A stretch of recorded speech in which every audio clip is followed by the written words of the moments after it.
Hi friends, how are you doing today? So I have another animal book to read to you, Zipping, Zapping, Zooming Bats.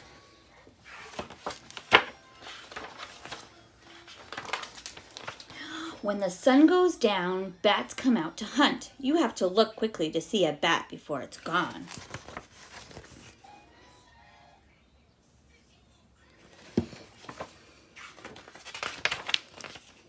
Many bats hunt insects. They eat lots of insects. Each night, a bat chomps half its own weight in bugs. If you weigh 60 pounds, that's like eating 125 peanut butter and jelly sandwiches every day. Don't be scared if a bat flies past your head. It won't get into your hair. It's probably catching a juicy mosquito.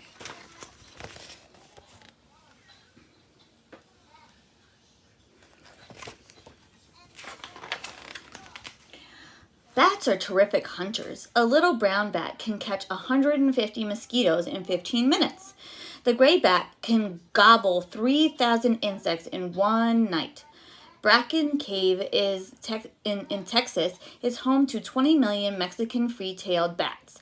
Together, they munch 250 tons of insects every night.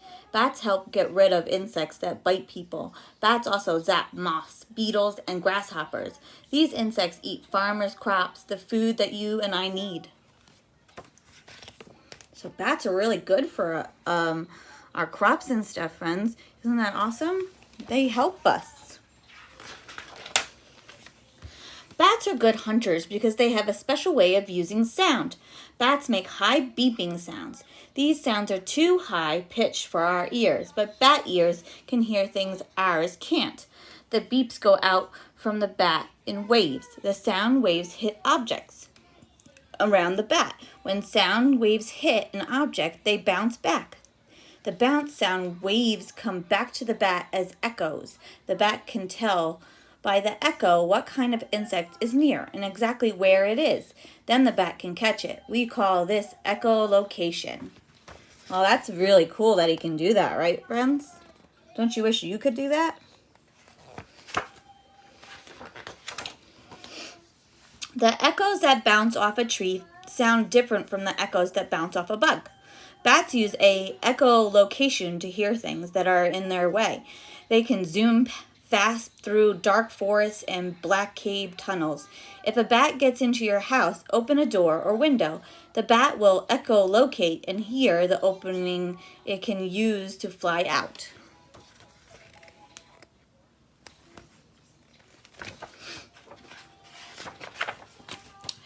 Bats are also good hunters because they are expert flyers.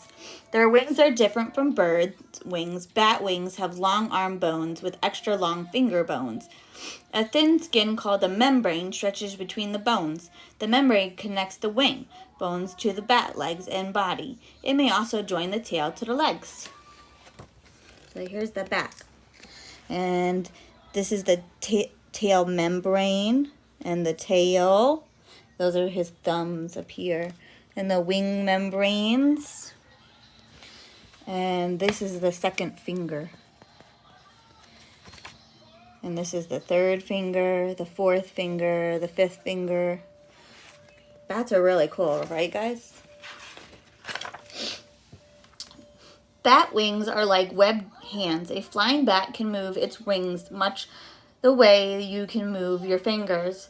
This means a bat can quickly change the shape of its wings. If a bug dodges away, the bat can zigzag fast and chase it. A bat can catch a flying insect in its wing, flip it into its tail membrane, and then scoop it into its mouth. Well, that is so cool.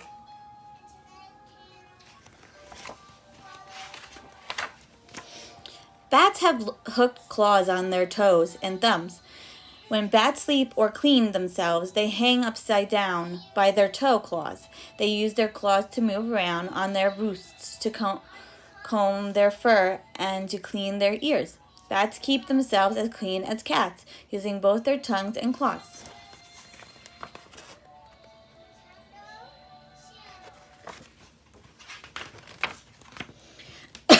Sorry, guys. Because bats fly at night, many people are scared of them. Sometimes people tell scary stories about vampires that can change into bats. Dracula and other vampires are not real. Bats fly at night because that's when they can find their favorite meals. Bats are really very gentle. In China, bats are considered good luck. The Wu Fu sign has 5 bats drawn in a circle with their wings tips touching. Inside the circle is the tree of life. The Wu Fu sign is like our 4-leaf clover. It means long life, good luck, wealth, health, and happiness. Emperors like bat signs on their robes, thrones, and palaces. In winter, many bats hibernate. This means the bats sleep deeply. While bats are hibernating, they're breathing slowly down and their heart rate drops from 900 to 20 beats a minute. Hibernating bats need less energy to stay alive. Bats get ready for hibernation by stuffing themselves full of food, especially in the last weeks of warm weather. Their bodies store the extra food as fat. This fat will be their food through the winter. Sometimes when people explore caves, they kill bats by accident. If you went into a cave where bats were hibernating, you would wake them up. Then they would fly to another part of the cave. Each time that happens, the bats use up about a month's supply of fat. If they use up too much stored food, they will starve before spring when they can hunt again. Oh, that's sad. I never knew that. So we gotta be careful not to wake the bats. If you go into a cave in June or July, be sure to look for baby bats. If you do see pups, never touch or bother them. Leave quickly and quietly. Bats are mammals. They are the only flying animals that nurse. This means that the mother's body makes milk to feed their babies. Bat pups hang together in large groups called nurseries. Each mother returns to feed her pups at least twice a night. The pups need their mother's milk to survive. If you disturb a nursery cave, the frightened mothers may leave and the pups will starve. Oh, no, don't do that. Besides disturbing their caves, people harm bats by destroying their homes. People close off their attics and tear down old barns. They seal off empty mines and cut down forests where bats like to live. Several kinds of bats are now in danger of dying out. In some places, there aren't enough bats left to keep down the number of insect pests. Farmers lose crops and mosquitoes feast on us. People could use poisons to kill bugs, but poisons can be dangerous to humans, other animals, and plants. There are many ways people can help bats. Some people put bat houses in their yards. Public parks and nature centers may have I hear you, baby. I'll be right there. May have houses for a large group of bats. See page 32 for plans to build your own bat house. Groups who care about wild animals are putting gates on cave entrances. Bats can zip easily through the gates, but people can't. In Midfield, Alabama elementary school, children can join the BAT, Bats Are Terrific Club. Members help spread the word that bats are not scary. If a bat flies past you in the dark, listen closely. Maybe you can hear the soft, fast flutter of its wings before it's gone. Even if you can't, you can be sure that the bat heard you. The end. So you can always build your own bat house in your yard, and I encourage you to do that. It's really fun. You can find it on Google. The directions are really simple and easy. Have a good one. Bye-bye now.